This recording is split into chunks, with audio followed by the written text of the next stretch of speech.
பாலத்துக்கு அடியில் ஒரு அக்கா சாப்பாடு வியாபாரம் பண்ணிகிட்டு இருக்குங்க. அதை பார்த்துட்டு நம்ம சகோதரர் அந்த சாப்பாடை மொத்தமாக விலை கொடுத்து காசு வாங்கிட்டு எல்லா மக்களுக்கும் இல்லாதப்பட்ட ஏழைகளுக்கு பாலத்துக்கு அடியில் உள்ள மக்களுங்களுக்கு எல்லாத்துக்கும் சாப்பாடை பகிர்ந்து கொடுக்குறாருங்க. எவ்வளவு சந்தோஷம் பாருங்கள். இதில் ஒரு சந்தோஷம் தானுங்க. உண்மையிலே சாப்பாடு தானம் பண்ணுறதுக்கு அது பெரிய சந்தோஷங்க. அவங்களுக்கும் அந்த இல்லாதப்பட்ட சாப்பிட்றதுக்கும் சந்தோஷம், அந்த அக்காவுக்கும் ஒரு சந்தோஷம் தானே. மொத்தமாக சாப்பாடை வாங்கி காசை கொடுத்து விற்று வியாபாரம் பண்ணால் 2 வகையில் நன்மை கொண்டுறாருங்க நம்ம சகோதரர். இது போல் இல்லாதப்பட்டவங்களுக்கு கண்டிப்பாக சின்ன சின்ன உதவி பண்ணுங்கள். நம்மளுக்கும் ஒரு மனசு நிம்மதி கிடைக்குங்க.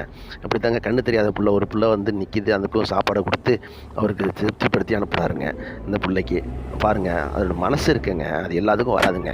இது வந்து வீடியோ எடுத்து போடுறாங்க. ஆனால் இது போல் போடும்போது 4 பேருக்கு தெரியும், 4 பேர் உதவி பண்ணுவாங்க. அதுக்காக தான் வீடியோ எடுத்து போடுறது. சில பேர் சொல்லுவாங்க தானம் பண்ணுறத போய் வீடியோ எடுத்து போடாதுங்க. ஆனால் வீடியோ எடுத்து போட்டால் தாங்க 4 பேருக்கு தெரியும். அவங்களும் 4 பேர் கொடுக்குன்னு உதவி பண்ணுவாங்க. அந்த உதவி பண்ணுறத வச்சு இவங்க உதவி பண்ணுவாங்க. நல்லது தானுங்க. நல்லது செஞ்சால் பாராட்டுவோம். கேவலப்படுத்த வேணாம், அசிங்கப்படுத்த வேணாம், திட்ட வேணாம். ஓகேயா? அவங்களால முடிஞ்சால் செய்யுங்க, நம்மளும் முடிஞ்சால் செய்வோம், உதவி பண்ணுவோம். 4 பேருக்கு உதவி பண்ணுவோம். சாப்பாடு தானம் பண்ணுறதுக்கு பெரிய தானங்க. உண்மையே நல்லதுங்க. மிக்க நன்றி, மகிழ்ச்சி. வீடியோ பிடிச்சிருந்தா